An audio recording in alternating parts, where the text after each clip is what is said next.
Louvado seja nosso Senhor Jesus Cristo, para sempre seja louvado, e nossa Mãe Maria Santíssima. Hoje, terça-feira da Semana Santa da Páscoa. Em nome do Pai, do Filho e do Espírito Santo. Amém. Vinde, Espírito Santo, enchei os corações dos vossos fiéis e acendei neles o fogo do vosso amor. Enviai, Senhor, o vosso Espírito e tudo será criado. E renovareis a face da terra. Oremos. Ó Deus, que instruísse os corações dos vossos fiéis com a luz do Espírito Santo, fazei que apreciemos retamente todas as coisas, segundo o mesmo Espírito, e gozemos sempre de sua consolação. Por Cristo nosso Senhor. Amém. Abri, Senhor, os meus lábios, a minha boca anunciará o vosso louvor. Vinde, ó Deus, em nosso auxílio, Senhor, apressado socorrendo. Glória ao Pai, ao Filho e ao Espírito Santo, como era no princípio, agora e sempre. Amém. Rezemos a armadura do cristão, que está em Efésios capítulo 6, do versículo 10 ao 18. Finalmente, irmãos, fortalecei-vos no Senhor pelo seu soberano poder. Revesti-vos da armadura de Deus, para que possais resistir às ciladas do demônio.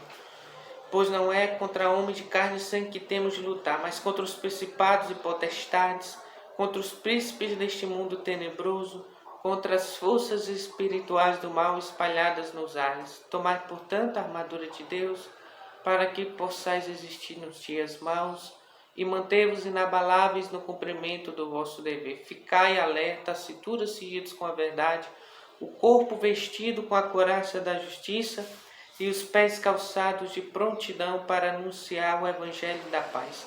Sobretudo, embraçai o escudo da fé, com que possais apagar todos os dardos inflamados do maligno. Tomai, enfim, o capacete da salvação e a espada do Espírito, isto é, a palavra de Deus. Intensificai as vossas invocações e súplicas, orai em toda circunstância pelo Espírito, no qual perseverai em intensa vigília e súplica por todos os cristãos. Glória ao Pai, ao Filho e ao Espírito Santo, assim como era no princípio, agora e sempre. Amém. Hoje o Santo Evangelho está em São João, capítulo 13, do versículo 21 ao 33, e do versículo 36 ao 38. São João, capítulo 13, do versículo 21 ao 33, e do versículo 36 ao 38. Evangelho de nosso Senhor Jesus Cristo segundo São João. Glória a vós, Senhor. Dito isso, Jesus ficou perturbado em seu espírito e declarou abertamente: em verdade vos digo, um de vós me há de trair. Os discípulos olhavam uns para os outros sem saber de quem falava. Um dos discípulos a quem Jesus amava estava à mesa reclinado ao peito de Jesus. Simão Pedro acenou-lhe para dizer-lhe: dize-nos de quem é que ele fala. Reclinando-se esse mesmo discípulo sobre o peito de Jesus, interrogou: Senhor, quem é? Jesus respondeu: é aquele a quem eu dei o pão embebido. Em seguida molhou o pão e deu-o a Judas, filho de Simão Iscariotes. Logo que ele o engoliu, Satanás entrou nele. Jesus disse-lhe então: o que queres fazer, faze-o depressa. Mas ninguém dos que estavam à mesa soube por que motivo lhe dissera, pois como Judas tinha a bolsa, pensavam alguns que Jesus lhe falava: compra aquilo de que temos necessidade para a festa, ou dá alguma coisa aos pobres. Tendo Judas recebido um bocado de pão, apressou-se em sair e era noite. Logo que Judas saiu, Jesus disse: agora é glorificado o Filho do Homem, e Deus é glorificado nele. Se Deus foi glorificado nele, também Deus o glorificará em si mesmo, e o glorificará em breve. Filhinhos meus, por um pouco apenas ainda estou convosco. Vós me haveis de procurar, mas como disse aos judeus, também vos digo agora a vós: para onde eu vou, vós não podeis ir. Perguntou-lhe Simão Pedro: Senhor, para onde vais? Jesus respondeu-lhe: para onde eu vou, não podes seguir-me agora, mas tu seguirás mais tarde. Pedro tornou a perguntar: Senhor, por que te não posso seguir agora? Darei a minha vida por ti. Respondeu-lhe Jesus: darás a tua vida por mim? Em verdade te digo, não cantará o galo até que me negues 3 vezes. Palavra da salvação. Glória a vós, Senhor. Então, aqui neste Evangelho desta Terça-feira Santa, nós temos alguns ensinamentos importantes. Jesus instituiu a Eucaristia, estava na mesa com seus discípulos. e ele anuncia a traição de Judas Iscariotes e a negação de São Pedro.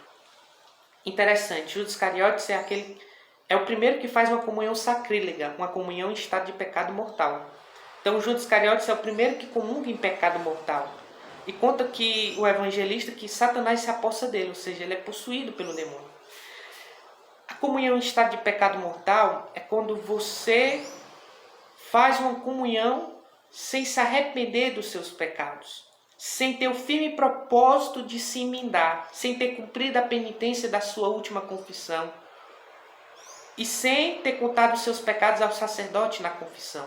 Ou seja, você está em estado de pecado mortal, pecou em matéria grave contra os 10 mandamentos da lei de Deus, com pleno consentimento e deliberação e conhecimento da matéria grave do pecado, e você não se arrepende daquele pecado cometido. Pelo contrário, você continua a cometê-lo, você não se confessa e não tem o firme propósito de mudar de vida, de romper com aquele pecado. Não estou dizendo que você não caia, não é isso. Mas é que você não quer mudar de vida, não quer largar aquele pecado. Por isso que você nem procura a confissão. Isso é o estado de pecado mortal, um estado de oposição total a Deus que nos leva à condenação eterna. Por isso que nessa Semana Santa, meditando na paixão de Cristo, nós devemos meditar na gravidade do pecado. O pecado tem consequências eternas. E por isso, nós devemos examinar nossa consciência para que não cometamos esse sacrilégio que cometeu Judas Iscariotes, para que, se precisamos se reconciliar com Deus, procuremos primeiro a confissão antes da comunhão, para que a nossa comunhão seja frutuosa, fervorosa, amorosa, como foi a de São João. Veja, a comunhão de São João foi tão frutuosa que ele recolheu a sua cabeça no peito de Jesus, ele consolou o nosso Senhor, ele amou o nosso Senhor. E esse é o verdadeiro fruto da comunhão, ela nos faz amar nosso Senhor mais e mais, como aconteceu com São João. Então, São João é o reflexo de uma comunhão frutuosa, de uma comunhão que nos faz arder de caridade, que nos faz arder por nosso Senhor Jesus Cristo, por amor ao seu Rei, na sua palavra. Então nós devemos comungar como São João, e para comungar como São João temos que examinar nossa consciência para comungar com frutos. Não comungar de qualquer jeito, porque não é nem só cometer o sacrilégio da comunhão em pecado mortal, não é nem só isso, que é mais grave ainda, que foi o que aconteceu com Judas Iscariotes. Aqui também tem um problema da gente comungar em tibieza, porque quando a gente comunga de qualquer jeito, indiferente, você não comungou em pecado mortal, de forma alguma, você está em estado de graça, mas você comungou com indiferença a nosso Senhor, e pouco produz fruto aquela comunhão na sua vida. Por isso não é desse jeito também que a gente deve comungar. A gente deve comungar com fervor, com amor, com aquela alegria, querendo ser abrasado de amor, que o Senhor dê um aumento de amor em nosso coração, como aconteceu com São João. Então essa é a comunhão frutuosa que nós devemos pedir a graça a Deus e examinar nossa consciência antes da Sagrada Comunhão, para comungar com frutos, para ser incendiado pelo fogo da caridade, que é o fogo do coração misericordioso de Jesus, para amar a Deus sobre todas as coisas mais e mais, e para amar o nosso próximo como a nós mesmos. Essa é a comunhão frutuosa, e foi essa comunhão que São João fez. Então aqui Judas Iscariotes toma a decisão de trair Jesus, como Jesus falou e os discípulos não tinham entendido, e ele realmente trai Jesus. Satanás se apossa dele, e aqui o interessante, e Jesus tem um diálogo com Pedro. Pedro diz que vai dar a vida por Jesus. De fato, Pedro é martirizado, crucificado de cabeça para baixo. Mas antes disso, Pedro negaria Jesus 3 vezes. O próprio Jesus fala isso, citando até o exemplo do galo. Mas aqui tem uma coisa interessante. Veja que da mesma forma que Judas Iscariotes traiu Jesus, Pedro também cometeu um pecado grave. Pedro negou Jesus diante dos outros. Isso é uma traição. Lógico que Judas Iscariotes entregou Jesus aos seus inimigos. Pedro, diante daqueles que o perguntavam se era discípulo de Jesus, negava a sua pertença a Jesus. Veja a gravidade de ambos os pecados.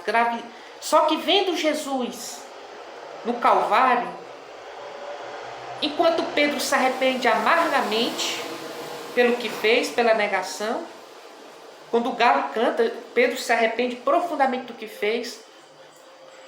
Judas Iscariotes, vendo a Jesus, se arrepende de uma forma errada, se desespera e vai dizer que cometeu um erro às autoridades que havia entregado a Jesus, e eles não querem saber de Judas, e Judas, ao invés de se arrepender, Judas se suicida, se desespera, se angustia de tal forma que não confia na misericórdia de Deus, como Pedro confiou. E aqui que está a diferença. Os pecados que a gente comete não voltam atrás, tem consequências eternas. Por isso que a gente precisa refletir muito antes de cometer alguma situação que seja pecado, porque eles têm consequências eternas, não voltam atrás, não voltam. A misericórdia de Deus, tudo perdoa aquele que se arrepende, não aquele que continua sem se arrepender. Não, aquele que tem um firme arrependimento, não existe crime nenhum no mundo que Deus não possa perdoar. Deus perdoa aquele que realmente se arrepende, mas a consequência daquele pecado não muda. Infelizmente, aquela consequência foi ocasionada e não muda. E o que tem que ser feito? O que tem que ser feito? O que São Pedro fez e o que Judas Iscariotes não fez. Ora, a gente não tem uma máquina do tempo para voltar atrás e recomeçar a fazer diferente. Não. A gente não tem uma máquina do tempo. Eu vou voltar nesse ato, vou deixar de fazer isso e pronto, vou me livrar do pecado. Não. Então, infelizmente, aquela consequência do pecado acontece. Judas Iscariote queria voltar no tempo. Não aceitava que aquilo dali que ele fez teve uma consequência eterna, a morte de nosso Senhor. E ao invés de reconhecer, aceitar aquela situação, realmente eu não posso voltar no tempo. O que eu posso fazer? Me arrepender profundamente, pedir perdão a nosso Senhor e reparar, pregando sobre nosso Senhor, como um apóstolo dele, reparar o mal que eu fiz. Não, Judas Iscariotes quis voltar no tempo. E aqui está uma grande cilada quando a gente comete algum pecado ou alguma situação do nosso passado de ofensa a Deus. A gente não tem como voltar no tempo. Não existe máquina do tempo. Não caia no erro de Judas Iscariotes. A consequência do pecado, meu e seu, está aí, tem consequências eternas. O que a gente pode fazer é, reconciliado com Deus, recomeçar. E aqui entra uma coisa interessante, a reparação. É preciso reparar os nossos pecados. Por exemplo, roubou, você tem que devolver aquilo que você roubou. Se você perdeu a inocência por algumas coisas impuras, você deve recuperar a sua inocência com a ajuda da graça de Deus. Veja Santa Maria Madalena, que no Ocidente era aquela prostituta que, de tanto amor que ela teve por Nosso Senhor, no encontro com Nosso Senhor, alguns santos dizem que ela está no primeiro coro das virgens. Mas veja, ela não era mais virgem. Mas a graça de Deus atuando na vida dela foi tanta que ela recuperou aquela inocência dela diante de Nosso Senhor. E a inocência que nos faz entrar no reino de Deus. Não a malícia do mundo, mas a inocência que nos faz entrar no reino de Deus. E olha, Santa Maria Madalena é até baluarte da comunidade, por muitos santos é considerada a primeira no coro das virgens. Que grande graça! Tudo é possível para aquele que se arrepende na graça de Deus. Agora, para aquele que não se arrepende, infelizmente, tudo fica mais complicado. Foi o que aconteceu com Judas Iscariotes. Pedro reconheceu, eu não posso voltar no tempo. Eu não posso voltar no tempo. Então, o que eu vou fazer? Eu vou me arrepender e vou recomeçar. Foi o que Pedro fez. Deus deu a oportunidade dele reparar, recomeçar.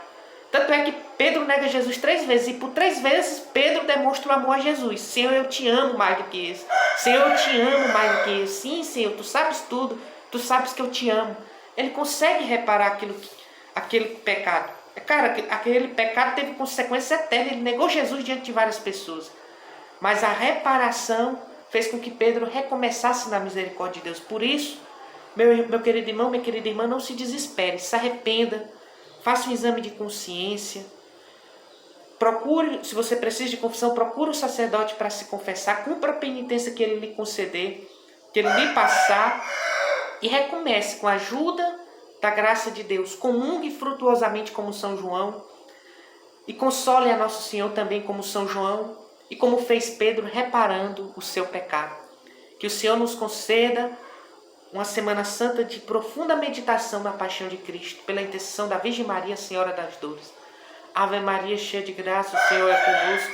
Bendito sois vós entre as mulheres, e bendito é o fruto do vosso ventre, Jesus. Santa Maria, Mãe de Deus, rogai por nós pecadores, agora e na hora de nossa morte. Amém. Ó minha Senhora, ó minha Mãe, eu me ofereço inteiramente toda a vós em prova de minha devoção para convosco. Eu vos consagro neste dia os meus olhos, os meus ouvidos, a minha boca, o meu coração, inteiramente todo o meu ser. Porque assim sou vossa incomparável Mãe, guardai-me e defendei-me como coisa e propriedade vossa. Amém. São João Paulo II, Santa Faustina, rogai por nós. Santa Maria Madalena de São Padre Pio, rogai por nós. Santa Teresinha, rogai por nós. Nossa Senhora das Graças, intercedei por nós. Jesus, eu confio em vós. Em nome do Pai, do Filho e do Espírito Santo. Amém.